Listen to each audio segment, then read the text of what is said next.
2.0 Raviteja Shri Vishnu combination లో నిజంగానే cinema రాబోతుందా? వస్తే అదెలా ఉండబోతుంది?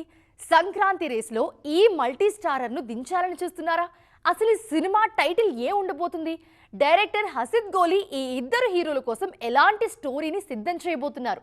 ఓ మల్టీ స్టారర్ కు సంబంధించిన పూర్తి డీటెయిల్స్ ఇప్పుడు చూద్దాం. మాస్ జాతర తర్వాత రొటీన్ కథలకు రవితేజ కాస్త బ్రేక్ ఇచ్చారు. భర్త మహాశయులకు విజ్ఞప్తి కథ పాతదే అయినా రవితేజకు అది కొత్తదే. అలాగే ఇప్పుడు నటించిన ఇరుముడి కూడా విభిన్నమైన సినిమానే. అందుకే మాస్ రాజా కెరీర్లోనే బిగ్గెస్ట్ హిట్ అయింది ఇరుముడి. అదే జోర్లో కొత్త సినిమాలకు ఓకే చెప్తున్నారు మాస్ రాజా. రాజరాజ చోరా స్వాగ్ ఫేమ్ హసిద్ గోలి దర్శకత్వంలో శ్రీ విష్ణుతో కలిసి మల్టీ స్టారర్ చేయబోతున్నారు రవితేజ. ఇందులో శ్రీ విష్ణు కాంబినేషన్ లో రాబోతున్న ఈ క్రేజీ ప్రాజెక్టును దిల్ రాజు నిర్మించబోతున్నారు. ఈ చిత్రానికి వీరాది వీరులంటా అనే ఎంటర్టైనింగ్ అండ్ క్యాచీ టైటిల్ ను పరిశీలిస్తున్నారు మేకర్స్. ఇద్దరు వైల్డ్ ఫైర్ లాంటి హీరోలు కలిసి నటించబోయే ఈ సినిమాపై భారీ అంచనాలున్నాయి. ఇంకా ముహూర్తమే పెట్టలేదు, కనీసం అనౌన్స్మెంట్ రాలేదు. కానీ సినిమా రిలీజ్ మాత్రం సంక్రాంతికి అని టాక్ వినిపిస్తోంది. తన మార్కు కామెడీతో ప్రేక్షకులను నవ్వించే హసిద్ గోలి ఈ సినిమాలో రవితేజ శ్రీ విష్ణులతో అదే వినోదాన్ని పండించే ప్రయత్నం చేస్తున్నారు. మొత్తానికి ఈ వీరాది వీరులు సంక్రాంతికి ఎలాంటి సందడి చేయబోతున్నారో చూడాలి. ఒక్కోసారి రావాల్సిన దానికంటే ఎక్కువ మార్కెట్ వచ్చినా కూడా హీరోలకు చెప్పుకోలేని ఇబ్బందులు వస్తూ ఉంటాయి. నెక్స్ట్ ఏం చేయాలి అనే టెన్షన్ మొదలవుతుంది. చేసిన ఆడియన్స్కు నచ్చుతోందా, ఆ మార్కెట్ మళ్ళీ నిలబడుతోందా అనే అనుమానాలు కూడా ఉంటాయి. రిషబ్ శెట్టి విషయంలో ఇదే జరుగుతుంది ఇప్పుడు. అందుకే కాంతారా తర్వాత ఈయన ప్లానింగ్ డిఫరెంట్గా ఉంది. కాంతారా ఫ్రాంచైజీతో ఏకంగా 1250 కోట్లకు పైగా వసూలు చేసి పాన్ ఇండియా స్థాయిలో తిరుగులేని స్టార్డమ్ సొంతం చేసుకున్నారు రిషబ్ శెట్టి. ఆ మార్కెట్ అలాగే నిలబెట్టుకోవడానికి ఆచితూచి అడుగులేస్తున్నారు ఈయన.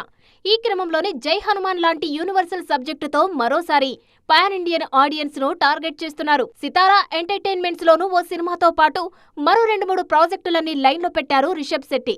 ముఖ్యంగా సందీప్ సింగ్ తెరకెక్కిస్తున్న ఛత్రపతి శివాజీ మహారాజ్ సినిమాపై స్పెషల్ ఫోకస్ పెట్టారు రిషబ్. కేవలం హీరోగానే కాకుండా కథ మేకింగ్ విషయంలో ఇన్వాల్వ్ అవుతున్నారు. కాంతారా మ్యాజిక్ రిపీట్ అయ్యేలా శివాజీ బయోపిక్ ని కూడా 2 భాగాలుగా తీసుకొచ్చేందుకు మేకర్స్ ప్లాన్ చేస్తున్నారు. 500 కోట్లతో రానున్న శివాజీ బయోపిక్ ముందు చాలా పెద్ద సవాళ్లే ఉన్నాయి. గతేడాది సంభాజీ కథతో చావా, ఈ ఏడాది శివాజీ కథతో రితేష్ దేశ్ముఖ్ వీర్ శివాజీ బ్లాక్ బస్టర్ అయ్యాయి. కాబట్టి బేసిక్ గానే రిషబ్ సినిమాను ఆ బయోపిక్స్ తో పోలుస్తారు.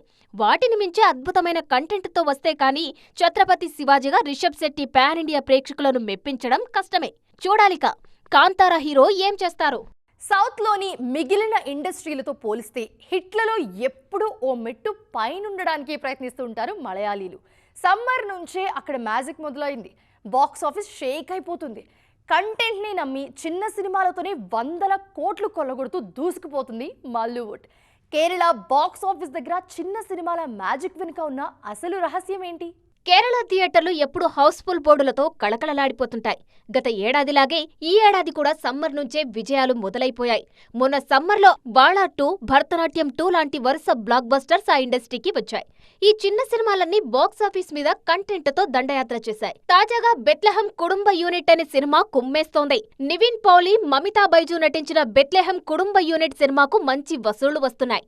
ఈ చిత్రంలో వినయ్ ఫోర్ట్, సంగీత్ ప్రతాప్ తదితరులు నటించారు. ఈ సినిమాకు ప్రేమలు ఫేమ్ ఏడి గిరీష్ దర్శకత్వం వహించారు. స్టార్ హీరో ఫహద్ ఫాజిల్ ఈ సినిమాను నిర్మించారు. ఈ సినిమా కలెక్షన్స్ అద్దరిపోతున్నాయి. సర్వం మాయ తర్వాత నివిన్ మరోసారి మాయ చేస్తున్నారు. ఈ ఏడాది మరికొన్ని చిన్న సినిమాలు కూడా దుమ్ము దులిపేశాయి. ఏమాత్రం అంచనాలు లేకుండా విడుదలైన వాళా 2 సినిమా 200 కోట్లకు పైగా వసూలు చేసింది. 2026లో నంబర్ 1 గ్రాసర్ గా నిలిచింది. భారీ బడ్జెట్, పాన్ ఇండియా అప్పీల్ లాంటివి ఏవీ లేకుండానే కేవలం బలమైన కథతో మలయాళ మేకర్స్ ప్రేక్షకులను థియేటర్లకు రప్పిస్తున్నారు. వాళా 2 సినిమాను నిర్మించింది మన తెలుగు నిర్మాత సాహు గారపాటి. మోహన్ లాల్ దృశ్యం 3 కూడా అదరగొట్టింది. కోట్ల రూపాయల బడ్జెట్ ఉంటేనే సినిమాలు ఆడుతాయన్న భ్రమలను బద్దలు కొడుతూ మలయాళ దర్శకులు కేవలం మంచి కథలతో సరికొత్త మ్యాజిక్ చేస్తున్నారు. మిగిలిన ఇండస్ట్రీలు వీళ్లను చూసి నేర్చుకోవాల్సిన అవసరం ఎంతైనా ఉంది. ఏదేమైనా వరుస బ్లాక్ బస్టర్లతో మల్లీవుడ్ ఫ్యాన్స్ మాత్రం బాగా ఎంజాయ్ చేస్తున్నారు. వెండి తెరపై గ్లామర్ డాల్స్ గా మెరిసిపోయే ముద్దుగుమ్మలు సడన్ గా మేకప్ తీసేసి డీ గ్లామర్ బాట ఎందుకు పడుతున్నారు? గ్లామరస్ రోల్స్ అన్ని వదిలేసి మరి పల్లెటూరి పడుచులుగా డీ గ్లామర్ లుక్స్ లో కనిపించడానికి అసలు రీజన్ ఏంటి? ఇదంతా యాక్టింగ్ కి స్కోప్ ఉన్న పాత్రల కోసమా లేక ఇదొక కొత్త సక్సెస్ ఫార్ములానా? ఇప్పటి వరకు ఎక్కువగా మోడ్రన్ రోల్స్ చేసిన ప్రియా భవానీ శంకర్ తాజాగా ఇరుముడిలో సాధారణ గృహిణిగా డీ గ్లామర్ రోల్ చేశారు. కట్ చేస్తే ఈమె చేసిన కావేరి క్యారెక్టర్ చాలా బాగా పేలింది. సినిమా కూడా పెద్ద విజయం సాధించింది. అలాగే డీసీ సినిమాలో వామికా గబ్బి చేసిన చంద్ర క్యారెక్టర్ అయితే 2026లోనే అతిపెద్ద సంచలనం. దానికి ముందు ఈమె చేసినవన్నీ గ్లామర్ క్యారెక్టర్సే. ప్రేమలు, విశ్వనాథ్ అండ్ సన్స్ సినిమాలో తన క్యూట్ గ్లామరస్ లుక్స్ తో కుర్రాళ్ల మనసు దోచేసిన మలయాళ కుట్టి మమితా బైజు ఆ మధ్య ధనుష్ హీరోగా నటించిన కర సినిమాలో స్టైల్ మార్చి మేకప్ లేకుండా నటించారు.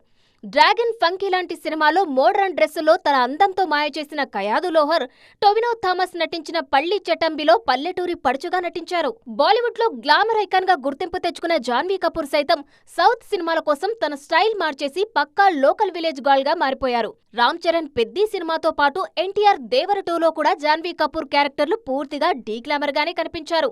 వీటిలోనే కావలసినంత గ్లామరస్ గా కనిపించారు జాన్వీ. ఇక నేషనల్ క్రష్ రష్మిక మందన కూడా గ్లామర్ షో కన్నా పర్ఫార్మెన్స్ ఓరియంటెడ్ పాత్రలకే ఎక్కువ ఓటు వేస్తూ డీ గ్లామర్ లుక్స్ తో అదరగొట్టడానికి రెడీ అవుతున్నారు. ప్రస్తుతం రష్మిక నటిస్తున్న మైసాతో పాటు రణబాలి సినిమాలో కూడా ఈ బ్యూటీ పూర్తిగా డీ గ్లామర్ లుక్ లోనే కనిపించి ఫ్యాన్స్ ను సర్ప్రైజ్ చేస్తున్నారు.